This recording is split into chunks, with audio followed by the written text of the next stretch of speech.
Hi friends, ಎಲ್ಲರಿಗೂ ನಮಸ್ಕಾರ. ಬನ್ನಿ ಫ್ರೆಂಡ್ಸ್, ಗೌರಿ ಶಂಕರ ಸೀರಿಯಲ್ ಇವತ್ತಿನ ಸಂಚಿಕೆಯಲ್ಲಿ ಏನಾಗ್ತಿದೆ ಅಂತ ನೋಡ್ಕೊಬರೋಣ.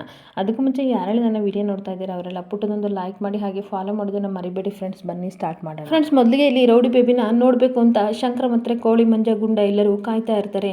ಅವಾಗ ಶಂಕರ ಹೇಳ್ತಾ ಇರ್ತಾನೆ, ಏನ್ರಲ್ಲ ನಮ್ಮ ರೌಡಿ ಬೇಬಿ ಇಷ್ಟೊತ್ತಾದರೂ ಬರಲಿಲ್ಲ ಅಂತಿರ್ಬೇಕಾದ್ರೆ ಕೋಳಿ ಹೇಳ್ತಾ ಇರ್ತಾನೆ, ಅಲ್ಲ ಕಾರಣ ನಿನಗೇನ ರೌಡಿ ಬೇಬಿನ ನೋಡೋ ತವಕ, ಆದರೆ ಇನ್ನೂ ಟೈಮ್ ಆಗಬೇಕಲ್ವಾ ರೌಡಿ ಬೇಬಿ ಬರೋಕ್ಕೆ ಅಂತ ಹೇಳ್ತಾ ಇರ್ತಾನೆ. ಆಗ ಚುರುಮುರಿ ಹೇಳ್ತಾ ಇರ್ತಾನೆ, ಅಣ್ಣ ಸುಮ್ಮನಿರೋಣ, ಇನ್ನೂ ಬೇಜಾನ್ ಟೈಮ್ ಐತೆ, ಬರ್ತೈತೆ ರೌಡಿ ಬೇಬಿ ಅಂತ ಹೇಳ್ತಿರ್ಬೇಕಾದ್ರೆ ಹೌದಲ್ವಾ ಅಂತ ಶಂಕರ ಹೇಳ್ತಿರ್ತಾನೆ. ಅವಾಗ ಕೋಳಿ ಹೇಳ್ತಾ ಇರ್ತಾನೆ, ಅಣ್ಣ ಶಂಕರಣ್ಣ ನೀನು ಹೀಗೆ ಭುವಿ ನೆನಪಲ್ಲಿ ಇದ್ರೆ ಒಂದಲ್ಲ ಒಂದು ದಿನ ನಮ್ಮನ್ನು ಮರ್ತು ಬಿಡ್ತೀಯ ಅಂತ ಅಂದಾಗ ಮತ್ತೆ ಚುರುಮುರಿ ಹೇಳ್ತಾ ಇರ್ತಾನೆ, ಸುಮ್ಮನಿರಲ್ಲ ಅಣ್ಣ, ಎಲ್ಲ ಕೆಲಸ ಬಿಟ್ಟು ಭುವಿ ನೋಡೋಕ್ಕೆ ಅಂತ ಬಂದಿದ್ದಾನೆ, ನೀನೊಳ್ಳೆ ಏನೇನೋ ಅಂತೀಯಲ್ಲ ಅಂತ ಹೇಳ್ತಾ ಇರ್ತಾನೆ. ಆಗ ಶಂಕರ ಹೇಳ್ತಾ ಇರ್ತಾನೆ, ನನಗೆ ಭುವಿ ಒಬ್ಳಿದ್ರೆ ಅಷ್ಟೇ ಸಾಕ್ಲಿಕ್ಕೆ ಕಣ್ಲ, ನನಗೆ ಯಾರು ಬೇಡ ಏನು ಬೇಡ ಯಾವ ಕೆಲಸ ಬೇಡ ಅಂತ ಅಂದಾಗ ಮತ್ತೆ ಕೋಳಿ ಹೇಳ್ತಿರ್ತಾನೆ, ಅಣ್ಣ ಅದನ್ನೇನು ಹೇಳೋದು ಬೇಡ ಬಿಡೋಣ, ನಿನ್ನ ನೋಡಿದ್ರೆ ಗೊತ್ತಾಗುತ್ತೆ ಕಣಣ್ಣ ಅಂತ ಹೇಳ್ತಾ ಇರ್ತಾನೆ. ಶಂಕರ ಎದ್ದು ನಿಂತ್ಕೊಂಡು ಜೋರಾಗಿ ಕೂಗ್ತಾ ಇರ್ತಾನೆ, ರೌಡಿ ಬೇಬಿ ಕಮ್ ಫಾಸ್ಟ್, ನಿನಗೋಸ್ಕರ ಬ್ಯಾಡ್ ಬಾಯ್ ವೈಟಿಂಗ್ ಅಂತ ಜೋರಾಗಿ ಕೂಗ್ತಾ ಇರ್ಬೇಕಾದ್ರೆ ಇವರೆಲ್ಲ ನಗಾಡ್ತಾ ಇರ್ತಾರೆ. ಇನ್ನೊಂದು ಕಡೆ ಡಿ ಸಿ ಗೌರಿ, ಅಯ್ಯೋ ಭುವಿ ಸರ್ಟಿಫಿಕೇಟ್ ತಗೊಂಡು ಹೋದ್ಲು ಇಲ್ವೋ ಸ್ಕೂಲಿಗೆ ಮರ್ತ್ಬಿಟ್ಲ, ಒಂದ್ಸಲ ಕೇಳಿ ಕನ್ಫರ್ಮ್ ಮಾಡ್ಕೊಂಡು ಅಂತ ಮನೆಗೆ ಕಾಲ್ ಮಾಡ್ತಾ ಇರ್ತಾಳೆ. ಈ ಕಡೆ ಯಾರು ಸಹ ರಿಸೀವ್ ಮಾಡಿದಾಗ ಲ್ಯಾಂಡ್ ಲೈನಿಂಗ್ ಮಾಡೋಣ ಅಂತ ಮಾಡಿದಾಗ ಆ ಕಡೆ ತನ್ನ ಅಕ್ಕ ರಿಸೀವ್ ಮಾಡ್ತಾ ಇರ್ತಾಳೆ. ವಿಜಯ್ ರಿಸೀವ್ ಮಾಡಿದಾಗ ಹೇಳು ಗೌರಿ ಅಂತ ಅಂದಾಗ ಭುವಿ ಸರ್ಟಿಫಿಕೇಟ್ ತಾಂಡ್ಲಕ್ಕ ಅಂದಾಗ ಕೊಟ್ಟಿದ್ದೆ ತಗೊಂಡಿರ್ಬೋದು ಅಂತ ಹೇಳ್ತಿರ್ಬೇಕಾದ್ರೆ ಒಂದ್ಸಲ ಮಾತಾಡಬೇಕು ಭುವಿ ಜೊತೆ ಫೋನ್ ಕೊಡು ಅಂದಾಗ ಇರು ಗೌರಿ ಕರಿತೀನಿ ಅಂತ ಭುವಿ ಕರೆಯಕ್ಕೆ ಅಂತ ಹೋಗ್ತಾ ಇರ್ತಾಳೆ. ಈ ಕಡೆ ಫೋನ್ನ ಲೈನಲ್ಲೇ ಇಟ್ಟು ಭುವಿ ಕರೆಯಕ್ಕೆ ವಿಜಿ ಹೋಗ್ತಾ ಇರ್ತಾಳೆ. ಇನ್ನೊಂದು ಕಡೆ ಭುವಿ ಹಾಲಿಗೆ ಬಂದು ವಸಂತಿ ತಿಂಡಿ ರೆಡಿನಾ, ನನ್ನ ಬಾಕ್ಸ್ ರೆಡಿನಾ ಅಂತ ಇರ್ತಾಳೆ. ಆದರೆ ಅಮ್ಮ ಲೈನಲ್ಲಿ ಇರೋದನ್ನ ಫೋನ್ ಮಾತ್ರ ಗಮನಿಸೋದೇ ಇಲ್ಲ. ಆಗ ವಿಜಿ ಫೋನ್ನ ತಗೋಬಿಟ್ಟು ಈ ಕಡೆ ಶಂಕರನಿಗೆ ಕಾಲ್ ಮಾಡ್ತಿರ್ಬೇಕಾದ್ರೆ ಎಲ್ರಿಲ್ಲ ನನ್ನ ಫೋನ್ ರಿಂಗ್ ಆಗ್ತಿದೆ ತಗೊಳ್ರಿಲ್ಲ ಅಂತ ಅಂದಾಗ ನೋಡಿದಾಗ ಭುವಿ ಕಾಲ್ ಮಾಡ್ತಾ ಇರ್ತಾಳೆ, ಏ ರೌಡಿ ಬೇಬಿ ಎಲ್ಲಿದೆಯಾ, ನಾನು ನಿನಗೋಸ್ಕರ ಕಾಯ್ತಾ ಇದ್ದೀನಿ ಬಾ ಅಂದಾಗ, ಓಹೋ ಆಲ್ರೆಡಿ ನೀನು ಬಂದಿದ್ಯಾ, ನೀನು ಗೊಂಬೆ ಗಿಟಪ್ ಹಾಕೊಂಡಬ್ಬ, ಅದರಲ್ಲಿ ನೀನು ತುಂಬ ಚೆನ್ನಾಗಿ ಕಾಣ್ತೀಯಾ ಅಂತ ಈ ಕಡೆ ರೌಡಿ ಬೇಬಿ ಹೇಳ್ತಾ ಇರೋದನ್ನ ಕೇಳ್ಕೊಂಡು ಗೌರಿ ಶಾಕ್ ಆಗಿ ಹಾಗೆ ಫೋನಲ್ಲಿ ಲೈನಲ್ಲಿ ಇರ್ತಾಳೆ. ಶಂಕರ ಹೇಳ್ತಾ ಇರ್ತಾನೆ, ಬರೀ ಖಾಲಿ ಕೈಲಿ ಬಂದೀನಿ, ಏನಾದರೂ ಒಂದೆರಡು ಚಾಕ್ಲೇಟ್ ತರ್ತೀನಿ, ನೀವು ನೋಡ್ಕೊತಿರಲ್ಲ ಅಂತ ಚಾಕ್ಲೇಟ್ ತರಕ್ಕೆ ಹೋಗ್ತಾ ಇರ್ತಾನೆ. ಇನ್ನೊಂದು ಕಡೆ ಅಲ್ಲಿ ವಿಜಯ್ ಬಂದ್ಬಿಟ್ಟು, ನೀನು ಎಲ್ಲ ಕಡೆ ಹುಡುಕ್ತೆ, ನೀನು ಇಲ್ಲಿದ್ದೆ ಭುವಿ, ಅಮ್ಮ ಲೈನಲ್ಲಿದ್ದಾಳೆ ನೋಡು ಅಂತ ಅಂದಾಗ ಭುವಿಗೆ ಶಾಕ್ ಆಗ್ತಾ ಇರುತ್ತೆ. ಮಾತಾಡು ಅಂತ ಅಂದ್ಬಿಟ್ಟು ಫೋನ್ ಕೊಡ್ತಾಳೆ. ಅಷ್ಟೊತ್ತಿಗೆ ಗೌರಿ ಕಟ್ ಮಾಡಿರ್ತಾಳೆ. ಆಗ ವಿಜಯ್ ಹೇಳ್ತಾ ಇರ್ತಾಳೆ, ಅಮ್ಮ ಏನೋ ಮೀಟಿಂಗ್ ಇರ್ಬೋದು ಅದಕ್ಕೆ ಕಟ್ ಮಾಡಿರ್ಬೋದು, ಬಾ ನೀನು ಕಾರವರೆಗೂ ನಾನು ಡ್ರಾಪ್ ಮಾಡಿ ಬರ್ತೀನಿ ಅಂತ ಕರ್ಕೊಂಡು ಹೋಗ್ತಾ ಇರಬೇಕಾದ್ರೆ ಈ ಕಡೆ ಗೌರಿ ತುಂಬ ಕೋಪ ಮಾಡ್ಕೊಂಡು, ಓಹೋ ಹಾಗಾದರೆ ಇವನು ಬೇರೆ ಕೆಟಪಲ್ಲಿ ಭುವಿನ ಮೀಟ್ ಮಾಡೋಕ್ಕೆ ಬರ್ತಾ ಇದ್ದಾನೆ, ಇದಕ್ಕೆ ನಾನು ಅವಕಾಶ ಮಾಡಿಕೊಡಲ್ಲ ಅಂತ ಕೋಪ ಮಾಡಿಕೊಂಡು ತನ್ನ ಮನಸ್ಸಲ್ಲಿ ಹೇಳ್ಕೊತಾ ಇರ್ತಾಳೆ. ಇನ್ನೊಂದು ಕಡೆ ಗೌರಿ ಪಿಸಿಗೆ ಕಾಲ್ ಮಾಡ್ತಾ ಇರ್ತಾಳೆ, ಮೇಡಮ್ ನಮಸ್ತೆ, ಭುವಿ ಅವರು ಹೊರಡ್ತಾ ಇದ್ದಾರೆ, ಇನ್ನೇ ಸ್ಕೂಲಿಗೆ ಡ್ರಾಪ್ ಮಾಡ್ತೀನಿ ಅಂದಾಗ, ಏನ್ರಿ ಡ್ರಾಪ್ ಮಾಡ್ತೀರಾ, ಏನು ಚೆನ್ನಾಗಿ ನೋಡ್ಕೋತಿದ್ದೀರಾ ನೀವು ಅಂದಾಗ, ಇಲ್ಲ ಮೇಡಮ್ ಸರಿಯಾಗಿ ಕರ್ಕೊಂಡೋಗಿ ಬರ್ತಾ ಇದ್ದೀವಲ್ಲ ಅಂತ ಅಂದಾಗ, ನಾನು ಏನಂತ ಹೇಳಿದ್ದು, ನನ್ನ ಮಗಳು ಯಾರನ್ನೂ ನೋಡಬಾರ್ದು, ಅದರಲ್ಲೂ ಶಂಕರ ಅವ್ರನ್ನಂತೂ ಮೀಟ್ ಮಾಡಬಾರ್ದು ಅಂತ ನಾನು ಹೇಳಿದ್ದೆ ತಾನೆ, ಅವನು ಯಾವುದೋ ಗೆಟಪಲ್ಲಿ ಬರ್ತಾ ಇದ್ದಾನೆ, ನೀವು ನೋಡಿದರೆ ನಿಮ್ಮ ಪಾಡಿ ನೀವು ಕೆಲಸ ಮಾಡ್ತಾ ಇದ್ದೀರಾ ಅಂತ ಬೈತಾ ಇರಬೇಕಾದ್ರೆ, ಇದನ್ನೇ ನೀವು ಮಾಡೋ ಕೆಲಸ ಅಂತ ಬೈತಾ ಇರ್ತಾಳೆ. ಅವಾಗ ಪಿ ಸಿ ಅವ್ರು ಹೇಳ್ತಾ ಇರ್ತಾರೆ, ಸಾರಿ ಮೇಡಮ್ ಆ ಗೆಟಪಲ್ಲಿ ಬಂದಿದ್ದು ಅವನು ಅಂತ ನಮಗೆ ಗೊತ್ತಾಗಲಿಲ್ಲ ಅನ್ಬೇಕಾದ್ರೆ, ಇದೇ ಕೊನೆ ಆಯಿತಾ, ಇನ್ನೊಂದ್ಸಲ ಏನಾದ್ರು ರಿಪೀಟ್ ಆದರೆ ನಿಮ್ಮನ್ನು ಸಸ್ಪೆಂಡ್ ಮಾಡಿಬಿಡ್ತೀನಿ ಅಂತ ಹೇಳಿ ಕಾಲ್ ಕಟ್ ಮಾಡ್ತಾ ಇರ್ತಾಳೆ. ಇನ್ನೊಂದು ಕಡೆ ಪಿ ಸಿಗಳು ಹೇಳ್ತಾ ಇರ್ತಾರೆ, ಗೊಂಬೆ ವರ್ಷದಲ್ಲಿ ಅವ್ನು ಬರ್ತಾನೆ ಅಂತ ಈ ಸಲ ಬಿಡಬಾರ್ದು, ನಾವು ಅವನನ್ನು ಹಿಡಿಲೇಬೇಕು ಅಂತ ಮಾತಾಡ್ಕೊಂಡು ಭುವಿನ ಕರ್ಕೊಂಡು ಈ ಕಡೆ ಸ್ಕೂಲ್ ಹತ್ರ ಡ್ರಾಪ್ ಮಾಡೋಕ್ಕೆ ಬರ್ತಾರೆ. ಅವಾಗ ಗುಂಡ ಹೇಳ್ತಾ ಇರ್ತಾನೆ, ಏನಿಲ್ಲ ಕೋಳಿ ಅಣ್ಣ ಎಷ್ಟೊತ್ತಾದರೂ ಬರಲಿಲ್ಲ, ಭುವಿ ಆಲ್ರೆಡಿ ಬಂದು ಫೋನ್ ಮಾಡಲ ಅಂದಾಗ, ಬೇಡ ಬೇಡ ನಾವು ಇವಾಗ ಫೋನ್ ಮಾಡಿದರೆ ಪಿ ಸಿಗಳು ಕಾಯ್ತಾ ಇರ್ತಾರೆ ಬಕಪಕ್ಷಿಗಳ ಥರ ಇಟ್ಕೊಳ್ಳೋಕ್ಕೆ, ಭುವಿ ಯಾರ ಜೊತೆ ಮಾತಾಡ್ತಾಳೆ ಅಂತ ಎಲ್ಲರೂ ಸಹ ಡಿ ಸಿ ಮೇಡಮ್ಗೆ ಹೇಳ್ತಾರೆ. ಅದಕ್ಕೋಸ್ಕರ ನಾವು ನೀನು ಹೋಗಿರು, ಆಮೇಲೆ ನಾವು ಕಳಿಸ್ಕೊಡ್ತೀವಿ, ನೀನು ಹೋಗು ಸ್ಕೂಲಿಗೆ ಅಂತ ಕಳಿಸ್ತಾ ಇರ್ತಾರೆ. ಅವಾಗ ಪಿ ಸಿಗಳು ಹೇಳ್ತಾ ಇರ್ತಾರೆ, ಇವತ್ತು ಗೊಂಬೆ ವೇಷದಲ್ಲಿ ಬರ್ತಾನಂತೆ, ಅವ್ನು ಬರಲಿ ಇವತ್ತು ಸರಿಯಾದ ಲಾಠಿ ಇಟ್ಕೊಡೋಣ, ಅದರಲ್ಲೂ ನಮ್ಮ ಕೆಲಸಕ್ಕೆ ಬೇರೆ ಕೂತು ತಂದಾನೆ, ಇವತ್ತು ಬಿಡಬಾರ್ದು ಅಂತ ಇಬ್ಬರು ಪಿ ಸಿಗಳು ಮಾತಾಡ್ಕೊತಾ ಇರ್ತಾರೆ.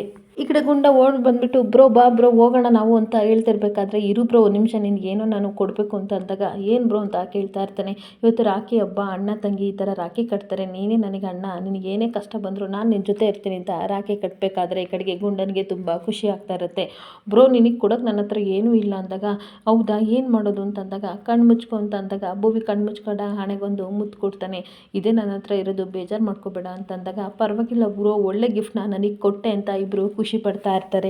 ಇನ್ನೊಂದು ಕಡೆ ಈ ಕಡೆ ವಿಜಿ ಶಂಕರನಿಗೆ ಫೋನ್ ಮಾಡಿ ಎಲ್ಲ ವಿಷಯನೂ ಹೇಳಿದಾಗ, ಅಯ್ಯೋ ಇಲ್ಲಾಂದರೆ ಜಸ್ಟ್ ಮಿಸ್ಸು, ನಾನು ಗೊಂಬೆ ವೇಷದಲ್ಲಿ ಹೋಗಿ ಭೂಮಿ ಮುಂದೆ ನಿಂತ್ಕೊಬಿಡ್ತಿದ್ದೆ, ಸದ್ಯ ನನ್ನನ್ನು ಕಾಪಾಡಿದ್ರಿ ನೀವು ಅಂತ ಹೇಳ್ತಿರ್ಬೇಕಾದ್ರೆ, ಪರವಾಗಿಲ್ಲ ಆದರೆ ಇನ್ನೊಂದು ಗೆಟಪ್ ಹಾಕ್ಕೊಳ್ಳಿ, ಒಂದು ಗೆಟಪ್ ಹಾಕ್ದವ್ರಿಗೆ ಇನ್ನೊಂದು ಗೆಟಪ್ ಹಾಕೋದೇನು ದೊಡ್ಡ ವಿಷಯ ಅಲ್ಲ, ಏನಾದರೂ ಯೋಚನೆ ಮಾಡಿ ಅಂತ ಹೇಳಿ ಕಾಲ್ ಕಟ್ ಮಾಡಿದಾಗ ಈ ಕಡೆ ಶಂಕರ ಯೋಚನೆ ಮಾಡ್ತಾ ಇರ್ತಾನೆ, ಹೌದಲ್ವಾ ವಿಜಿ ಮೇಡಮ್ ಹೇಳಿದ್ದು ಸಹ ಕರೆಕ್ಟಾಗಿದೆ, ಒಂದು ಗೆಟಪ್ ಹಾಕ್ದವನಿಗೆ ಇನ್ನೊಂದು ಗೆಟಪ್ ಹಾಕೋದೇನು ಕಷ್ಟ ಅಲ್ಲ, ಏನಾದರೂ ಐಡಿಯಾ ಮಾಡೋಣ ಅಂತ ಮಾಡ್ತಾ ಇರ್ತಾನೆ.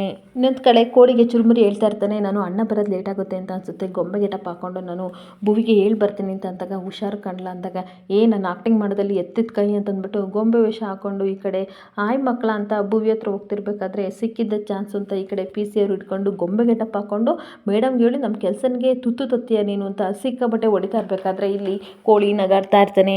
ಇನ್ನೊಂದು ಕಡೆ ಚುರುಮುರಿಗೆ ಸಿಕ್ಕಾಬಟ್ಟೆ ಹೊಡೆದು ಕಳಿಸ್ತಿರ್ಬೇಕಾದ್ರೆ ಅವನು ಅಯ್ಯೋ ಅಪ್ಪ ಅಂತ ಕೂಕೊಂಡು ಬರ್ತಾ ಇರ್ತಾನೆ. ಏನಾಯ್ತಿರಲ್ಲ ಅಂತ ಶಂಕರ ಕೇಳ್ತಿರ್ಬೇಕಾದ್ರೆ ಅಣ್ಣ ನೀನು ಬರೋದು ಲೇಟ್ ಆಗುತ್ತೆ ಅಂತ ನಾನು ಗೆಟಪ್ ಹಾಕ್ಕೊಂಡು ಹೇಳೋಣ ಅಂತ ಭುವಿ ಹತ್ರ ಹೋದೆ, ಈ ಥರ ಪಿ ಸಿ ಅವರು ಸರ್ಸರೇ ಕೊಟ್ಟರು ಅಂತ ಹೇಳ್ತಿರ್ಬೇಕಾದ್ರೆ ಕೋಳಿ ಹೇಳ್ತಾ ಇರ್ತಾನೆ, ಅಣ್ಣ ಎಷ್ಟು ಚೆನ್ನಾಗಿ ಪರ್ಫಾರ್ಮೆನ್ಸ್ ಮಾಡ್ದ ಅಂದರೆ ನೀನೇನಾದ್ರು ಇರಬೇಕಿತ್ತು ಅಂತ ಹೇಳ್ತಾ ಇರಬೇಕಾದ್ರೆ ಈ ಕಡೆ ಸುಮ್ ಕುತ್ಕೊಳ್ಳ ಅಂತ ಚುರುಮುರಿ ಹೇಳ್ತಾ ಇರ್ತಾನೆ. ಆಗ ಶಂಕರ ಹೇಳ್ತಾ ಇರ್ತಾನೆ, ಗೊತ್ತಾಯಿತು ಬರಲ್ಲ ಹಾಸ್ಪಿಟ್ಲಿಗೆ ಹೋಗೋಣ ಫಸ್ಟು ಅಂತ ಕೋಳಿನ ಚುರುಮುರಿನ ಹಾಸ್ಪಿಟ್ಲಿಗೆ ಕರ್ಕೊಂಡು ಹೋಗ್ತಾ ಇರ್ತಾರೆ. ಇನ್ನೊಂದು ಕಡೆ ಶಿವರುದ್ರಪ್ಪ ಮತ್ತು ರುದ್ರಪ್ಪ ಇವರು ಸಹ ಬಾಂಬಣ್ಣನ ಮೀಟ್ ಮಾಡೋಕ್ಕೆ ಬಾಂಬ್ನ ಹತ್ರ ಬರ್ತಾ ಇರ್ತಾರೆ. ಆಗ ಶಿವರುದ್ರಪ್ಪನ ಕೂರಿಸ್ಬಿಟ್ಟು ಆ ಕಡೆ ಬಾಂಬ್ ಮಾಡೋದು ಕೂರಿಸ್ಬಿಟ್ಟು ಕೇಳ್ತಾ ಇರ್ತಾನೆ, ಅಪ್ಪ ಇವನೇ ಬಾಂಬ್ ಮಾಡೋದು ಅಂತ ಅನ್ಬೇಕಾದ್ರೆ ಏನು ನೀನು ಬಾಬಣ್ಣನ ಅಂತ ಶಿವರುದ್ರಪ್ಪ ಕೇಳ್ತಿರ್ಬೇಕಾದ್ರೆ ಅಯ್ಯೋ ಅಪ್ಪ ಅವನು ಬಾಬಣ್ಣಲ್ಲ, ಬಾಂಬ್ ತಯಾರು ಮಾಡೋ ಬಾಂಬಣ್ಣ ಅಂತ ಹೇಳ್ತಿರ್ಬೇಕಾದ್ರೆ ಯಾವ ರೀತಿ ಬಾಂಬ್ಲ ತಯಾರು ಮಾಡ್ತೀರ ನೀನು ಅನ್ಬೇಕಾದ್ರೆ ಈಗ ದೀಪಾವಳಿ ಹಬ್ಬಕ್ಕೆ ಹೊಡಿತಾರಲ್ಲ ಆ ರೀತಿ ಎಲ್ಲ ಇನ್ನೂ ಸ್ಟ್ರಾಂಗ್ ಆಗಿರೋ ಬಾಂಬ್ನ ತಯಾರು ಮಾಡ್ತೀವಿ, ಈರುಳ್ಳಿ ಬಾಂಬು, ಬೆಳ್ಳುಳ್ಳಿ ಬಾಂಬು, ಆಲೂಗೆಡ್ಡೆ ಬಾಂಬು ಎಲ್ಲ ತಯಾರು ಮಾಡ್ತೀನಿ ಅನ್ಬೇಕಾದ್ರೆ ಶಿವರುದ್ರಪ್ಪ ಎಲ್ಲ ರುದ್ರ ನೀನು ಈ ಥರ ತರಕಾರಿ ಮರವನ್ನ ಬಾಂಬ್ ಮರನು ಅಂತ ಕರ್ಕೊಬಂದಿದೀಯ ಅಂತ ಹೇಳ್ತಾ ಇರ್ತಾನೆ. ಅವಾಗ ರುದ್ರ ಹೇಳ್ತಾ ಇರ್ತಾನೆ, ಅಯ್ಯೋ ನಿನ್ಗೆ ಇವ್ರ ಬಗ್ಗೆ ಏನು ಗೊತ್ತಿಲ್ಲ, ಬಾಂಬಣ್ಣ ನಿನ್ಗೊಂದು ಜಲಕ್ ತೋರಿಸು ನಮ್ಮ ಅಪ್ಪ ನಂಬ್ತಾ ಇಲ್ಲ ಅಂತ ಅಂದಾಗ 1 2 3 4 ಅಂತ 10 ಕೌಂಟ್ ಮಾಡಿ ಹೇಳ್ತಾ ಇರ್ತಾನೆ. ನೋಡಿ ನೀವು ಕೂತಿದ್ರಲ್ಲ ಇಲ್ಲೇ ಬಾಂಬ್ ಬಿಟ್ಟಿದ್ದೀನಿ ಅಂತ ಅಂದಾಗ ರುದ್ರ ಮತ್ತು ಶಿವರುದ್ರಪ್ಪ ಇಬ್ಬರು ಓಡೋಗ್ತಿರ್ಬೇಕಾದ್ರೆ ಅವ್ನು ಕೂತಿದ್ದ ಜಾಗದಲ್ಲೇ ಬಾಂಬು ಬ್ಲಾಸ್ಟ್ ಆಗಿಬಿಡುತ್ತೆ.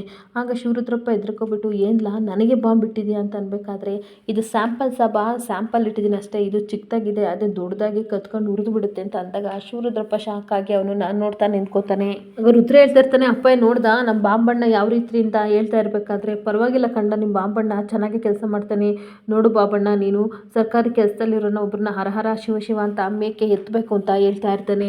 ಮತ್ತೆ ಶಿವರುದ್ರಪ್ಪ ಹೇಳ್ತಾ ಇರ್ತಾನೆ, ಇವ್ರಿಗೆ ಎಂಥ ಬಾಂಬ್ ರೆಡಿ ಮಾಡಿದ್ಯಾ ಅಂತ ಅಂದಾಗ ಅವ್ರಿಗೊಂದು ಸರಿಯಾದ ಬಾಂಬ್ನ ರೆಡಿ ಮಾಡಿದ್ದೀನಿ ಅಂತ ತನ್ನ ಪ್ಲಾನ್ಗಳನ್ನು ಹೇಳ್ತಾ ಇರಬೇಕಾದ್ರೆ ಶಿವರುದ್ರಪ್ಪ ಹೇಳ್ತಾ ಇರ್ತಾನೆ, ರುದ್ರ ಒಳ್ಳೆ ಬಾಂಬ್ನೇ ತಯಾರು ಮಾಡಿದ್ಯಾ ಬಿಡ್ಲ ಅಂದಾಗ ಅಯ್ಯೋ ಬಾಂಬಣ್ಣ ನೀನು ಅನ್ಕೊಂಡಿರೋ ಪ್ರಕಾರ ಎಲ್ಲ ಆಗ್ಬಿಟ್ರೆ ನಮ್ಮ ಶತ್ರುಗಳೆಲ್ಲ ನಾಶ ಆಗ್ಬಿಡ್ತಾರೆ ಅಂತ ಖುಷಿಯಿಂದ ಕುಣಿದಾಡ್ತಾ ಇರ್ತಾನೆ.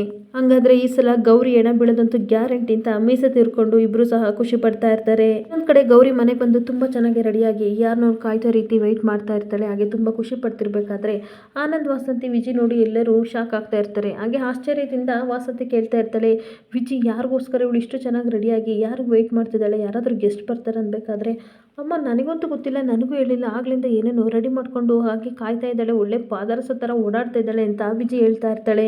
ನೀನೇ ಕೇಳಮ್ಮ ಅಂತ ಅನ್ನೋ ಅಷ್ಟೊತ್ತಿಗೆ ಅಮರ್ ಬಂದಾಗ ಅಮ್ಮರ್ ಇಷ್ಟ ತಕ ಬಂದೆ, ನಿನಗೋಸ್ಕರ ಆಗಿಂದ ವೆಯ್ಟ್ ಮಾಡ್ತಿದ್ದೆ ಬಾ ಅಂತ ಅಂದಾಗ ಎನಿಥಿಂಗ್ ಸೀರಿಯಸ್ ಅಂದಾಗ ನಥಿಂಗ್ ಸೀರಿಯಸ್ ಅಂತ ಹೇಳ್ತಿರ್ಬೇಕಾದ್ರೆ ಮನೆಯವರೆಲ್ಲರೂ ನೋಡ್ತಾ ಇರ್ತಾರೆ. ಅವಾಗ ಅಪ್ಪಾಜಿ ಯಾಕೆ ನಾನು ಈ ರೀತಿ ನೋಡ್ತಾ ಇದ್ದೀರಾ, ಹೊಸ್ದಾಗಿ ಏನಾದರೂ ನೋಡ್ತಾ ಇದ್ದೀರಾ ಅಂದಾಗ ಈ ಕಡೆ ಹೇಳ್ತಾ ಇರ್ತಾಳೆ ವಾಸಂತಿ, ಅಲ್ಲ ಅಮ್ಮರ್ನ ಡೈಲಿ ನೋಡ್ತೀವಿ ಆದರೆ ಡಿಫ್ರೆಂಟಾಗಿ ಇವತ್ತು ಕಾಯ್ಕೊಂಡು ನೀನು ಅವನನ್ನು ಕರ್ಕೊಬಂದೆಲ್ಲ ಅದಕ್ಕೆ ನಮಗೆ ಸ್ಪೆಷಲ್ ಅಂತ ಅನ್ನಿಸ್ತಿದೆ ಅಂತ ಅಂದಾಗ ಹೌದಾ ಕುತ್ಕೋ ಅಮರ್ ಅಂತ ಹೇಳ್ತಾ ಇರ್ತಾಳೆ. ಅವಾಗ ಭೂಮಿನ ಅವನು ಮುತ್ಕೊಟ್ಬಿಟ್ಟು ಕೇಳ್ತಾ ಇರ್ತಾನೆ, ಇವತ್ತು ಸ್ಕೂಲಲ್ಲಿ ಪುಟ್ಟ ಯಾಕೆ ಏನು ಎತ್ತ ಅಂತ ಮಾತಾಡ್ತಿರ್ಬೇಕಾದ್ರೆ ಅಮ್ಮ ಅಮರ್ ಅಂಕಲ್ಗೆ ಯಾಕಮ್ಮ ನೀನು ಇಲ್ಲಿ ಕ್ಲಾಸ್ ಏನಾದರೂ ತಗೋತೀಯ ಕರೆದಿದೆಯಲ್ಲ ಅಂತ ಅನ್ಬೇಕಾದ್ರೆ ನೋಡು ಇವಾಗ ನಾನು ಏನು ಮಾಡ್ತೀನಿ ಅಂತ ಗೌರಿ ಹೇಳ್ತಾ ಇರ್ತಾಳೆ. ಅಕ್ಕ ಹೋಗ್ಬಿಟ್ಟು ನೀನು ದೇವ್ರ ಮನೇಲಿ ಆರತಿ ತಟ್ಟೆ ಇಟ್ಟಿದ್ದೀನಿ ತಗೋಬೋಗು ಅಂತ ಅಂದಾಗ ಈ ಕಡೆ ಭುವಿ ಹೇಳ್ತಿರ್ತಾಳೆ, ನನಗೆ ಗೊತ್ತಾಯಿತು ನೀವು ಅಂಕಲ್ಗೆ ರಾಖಿ ಕಟ್ತೀರಾ ಇವತ್ತು ರಾಖಿ ಹಬ್ಬ ಅಂತ ಅಂದಾಗ ಎಷ್ಟು ಜಾಣೆ ನೀನು ಎಷ್ಟು ಬೇಗ ಕಂಡಿಡ್ದೆ ಅಂತ ಅಂದಾಗ ಎಲ್ಲರೂ ಸಹ ಖುಷಿ ಪಡ್ತಾ ಇರ್ತಾರೆ. ಈ ಕಡೆ ಆರತಿ ತಟ್ಟೆ ತಗೊಬಂದಾಗ ಈ ಕಡೆ ನನಗೆ ಅಣ್ಣ ಫಾರಿನ್ ಇದ್ದಾನೆ ಅವನಿಗೆ ವಿಶ್ ಮಾಡಿದೆ, ಆದರೆ ರಾಖಿ ಕಟ್ಟಿದ್ರೆ ನನಗೆ ರಾಖಿ ಹಬ್ಬ ಅಂತ ಅನ್ಸೋದು ಅಂತ ಗೌರಿ ಹೇಳ್ತಿರ್ಬೇಕಾದ್ರೆ ನನಗೂ ಅಷ್ಟೇ ಸ್ವಂತ ತಂಗಿ ಯಾರೂ ಇಲ್ಲ, ನೀನೇ ನನ್ನ ತಂಗಿ, ನೀವೇ ನನಗೆ ಅಕ್ಕ ಅಂತ ವಿಜಿಗೆ ಹೇಳ್ತಿರ್ಬೇಕಾದ್ರೆ ಇಬ್ಬರು ಖುಷಿಪಟ್ಟು ರಾಖಿ ಕಟ್ಟಿ ಅವನಿಗೆ ಅಕ್ಷತೆ ಕಾಳ ಹಾಕಿ ಆಶೀರ್ವಾದ ಮಾಡಿ ಹಾಗೆ ಬಾಯಿ ಸಿಹಿ ಮಾಡಿ ಆರತಿ ಮಾಡ್ತಿರ್ಬೇಕಾದ್ರೆ ಅವನು ಸಹ ಇಬ್ಬರು ಬಾಯಿಗೂ ಸಹ ಸಕ್ಕರೆನ ಹಾಕಿಬಿಟ್ಟು ಯಾವುದೇ ಕಷ್ಟ ಬರಲಿ ಏನೇ ಬರಲಿ ನಿಮ್ಮ ಜೊತೆ ನಿಮಗೆ ತಮ್ಮನಾಗಿ ನಿನಗೆ ಅಣ್ಣನಾಗಿ ನಾನು ಇರ್ತೀನಿ, ಇದೊಂದು ನನ್ನ ಕಡೆಯಿಂದ ಸ್ಮಾಲ್ ಗಿಫ್ಟ್ ಅಂತ ದುಡ್ಡು ಕೊಡೋಕ್ಕೆ ಅಂತ ಹೋಗ್ತಾ ಇರಬೇಕಾದ್ರೆ ಅಂಕಲ್ ದುಡ್ಡು ಕೊಡಬೇಡಿ ನೀವು ಮುತ್ತು ಕೊಡಿ ಅಂತ ಅಂದಾಗ ಎಲ್ಲರೂ ಆಶ್ಚರ್ಯವಾಗಿ ಭೂವಿನ ನೋಡ್ತಾ ಇರ್ತಾರೆ. ಏನೇ ಹೇಳ್ತಾ ಇದೆಯಾ ಅಂತ ಗೌರಿ ಕೇಳ್ತಿರ್ಬೇಕಾದ್ರೆ ನಾನು ಗುಂಡನಿಗೆ ರಾಖಿ ಕಟ್ಟಿದೆ ಅವನು ದುಡ್ಡು ಕೊಡಲಿಲ್ಲ ಮುತ್ತು ಕೊಟ್ಟ ಅದಕ್ಕೆ ಹಂಗೆ ಅಂದೆ ಅಂತ ಅಂದಾಗ ಎಲ್ಲರೂ ನಗಾಡ್ತಿದ್ರೆ ಗೌರಿ ಮಾತ್ರ ಕೋಪ ಮಾಡ್ಕೊಂಡು ಹೇಳ್ತಾ ಇರ್ತಾಳೆ, ಆ ಡೆವಿಲ್ ಮತ್ತು ಅವನಿಗೆ ಸಂಬಂಧಪಟ್ಟವ್ರನ್ನ ಯಾರನ್ನೂ ನೋಡಬಾರ್ದು ಅಂತ ನಾನು ಹೇಳಿದ್ದೀನಿ, ಆದರೂ ಸಹ ಯಾಕೆ ನೀನು ಮೀಟ್ ಮಾಡಿದೆ ಅಂತ ಬೈತಾ ಇರ್ತಾಳೆ. ಗೌರಿ ಕೋಪ ಮಾಡ್ಕೊಂಡು ನನ್ನ ಮಾತನ್ನ ಮೀರಿ ನೀನು ಮಾತಾಡ್ತಿದ್ಯಾ ಅಂದಾಗ ಅಮ್ಮ ಆಗಲ್ಲಮ್ಮ ಮಾತು ಕೇಳಮ್ಮ ಅಂದಾಗ ಬೆಕ್ಕು ಕದ್ದು ಮುಚ್ಚಿ ಹಾಲು ಕುಡಿದ್ರೆ ಕಣ್ಣು ಮುಚ್ಕೊಂಡು ಹಾಲು ಕುಡಿದ್ರೆ ಗೊತ್ತಾಗಲ್ಲ ಅಂತ ಅಂದ್ಕೊಂಡಿದ್ಯಾ ಅಂತ ಬೈತಾ ಇರ್ತಾಳೆ. ಮತ್ತೆ ಗೌರಿ ಹೇಳ್ತಾ ಇರ್ತಾಳೆ, ನೀನು ಡೆವಿಲ್ ಜೊತೆ ಮಾತಾಡಿದ್ದೀನ ನಾನೇ ಕಿವಿಯಾರ ಕೇಳಿಸ್ಕೊಂಡಿದ್ದೀನಿ ಅಂತಂದಾಗ, ಏನಮ್ಮ ನನ್ನೇ ಬೈತೀಯ, ಡೆವಿಲ್ ಅಂಕಲ್ ಜೊತೆ ಜಗಳ ಮಾಡ್ಕೊಂಡಿರೋದು ನೀನು, ನಾನಲ್ಲ ಅಂತ ಹೇಳ್ತಾ ಇರಬೇಕಾದ್ರೆ ಗೌರಿ ತುಂಬ ಕೋಪ ಮಾಡ್ಕೊಂಡು ಅವಳನ್ನ ಗುರಾಯಿಸ್ತಾ ಇರ್ತಾಳೆ. ನೋಡಮ್ಮ, ನಿನ್ನ ಕೋಪನ ನನ್ನ ಮೇಲೆ ತೀರಿಸ್ಕೋಬೇಡ, ನನಗೆ ಡೆವಿಲ್ ಅಂಕಲ್ ಅಂದರೆ ತುಂಬನೇ ಇಷ್ಟ, ಹಾಗೆ ಬ್ರೋ ಅಂದರೆ ನನಗೆ ತುಂಬನೇ ಇಷ್ಟ ಅಂತ ಅಂದಾಗ ಗೌರಿ ಮಾತ್ರ ಕೋಪ ಮಾಡ್ಕೊಂಡು ಹಾಗೆ ಸುಮ್ಮನಾಗ್ಬಿಡ್ತಾಳೆ. ನೋಡಿ ಅಮ್ಮ, ನಾನು ಬ್ರೋ ಅಂತ ಕರಿತೀನಿ, ಅವನು ಅನ್ನ ಇದ್ದಂಗೆ, ಅದಕ್ಕೆ ನಾನು ಅವನಿಗೆ ರಾಖಿ ಕಟ್ತೀನಿ ಅಂದಾಗ, ಏನೇ ಭುವಿ ನನ್ನ ಹತ್ರನೇ ಇಷ್ಟು ಜೋರಾಗಿ ಮಾತಾಡ್ತೀಯ, ಅಮ್ಮನಿಗೆ ನೀನು ಎದುರು ಉತ್ತರ ಕೊಡ್ತೀಯ ಅಂತ ಹೇಳ್ತಿರ್ಬೇಕಾದ್ರೆ, ಅಮ್ಮ ಪ್ಲೀಸ್ ನನಗೆ ಮಾತನಾಡೋಕ್ಕೆ ಅವಕಾಶ ಕೊಡು ಅಂತ ಹೇಳ್ತಾ ಇರ್ತಾಳೆ. ಎದುರು ಉತ್ತರ ಕೊಡ್ತೀಯ ಅಂತ ಒಡೆಕೆ ಅಂತ ಹೋದಾಗ ಈ ಕಡೆ ಅಮ್ಮನ ಇಟ್ಕೊಂಡು, ನೋಡು ಪ್ಲೀಸ್ ಬಿಟ್ಬಿಡು ಆಯ್ತಾ, ಇಷ್ಟು ರೂಢಾಗಿ ಯಾಕೆ ಮಾಡ್ತಾ ಇರ್ತೀಯ, ಮಕ್ಕಳು ಮನಸ್ಸು ತುಂಬ ಮೃದು ಇದ್ದಂಗೆ ಅಂತ ಅಂದಾಗ, ಅಮ್ಮ ನಿನ್ನ ಜೊತೆ ಮಾತಾಡಲ್ಲ ಟೂ ಅಂತ ಹೇಳ್ಬಿಟ್ಟು ಭೂವಿ ಓಡೋಗ್ತಾ ಇರ್ತಾಳೆ. ಈ ಕಡೆ ಭೂವಿ ಬೇಜಾರು ಮಾಡ್ಕೊಂಡಿದ್ದಕ್ಕೆ ಈ ಕಡೆ ವಿಜಯ್ ಮತ್ತೆ ಆನಂದ್ ವಾಸಂತಿ ಎಲ್ಲರೂ ಸಹ ಅವಳ ಹತ್ರ ಮಾತಾಡ್ಸೋಕ್ಕೆ ಅಂತ ಹೋಗ್ತಾ ಇರ್ತಾರೆ. ಈ ಕಡೆ ಭೂವಿಗೆ ಬೇಜಾರು ಮಾಡಿದ್ನಲ್ಲ ಅಂತ ಗೌರಿ ಮಾತ್ರ ಯೋಚನೆ ಮಾಡ್ಕೊಂಡು ಹಾಗೆ ನಿಂತ್ಕೋತಾಳೆ. ಇಲ್ಲಿಗೆ ಈ ಸಂಚಿಕೆ ಎಂಡ್ ಆಗ್ತಿದೆ. ಈ ವಿಡಿಯೋ ಇಷ್ಟ ಆದರೆ ಪುಟ್ಟದೊಂದು ಲೈಕ್ ಮಾಡಿ ಹಾಗೆ ಫಾಲೋ ಮಾಡಿ. Thank you.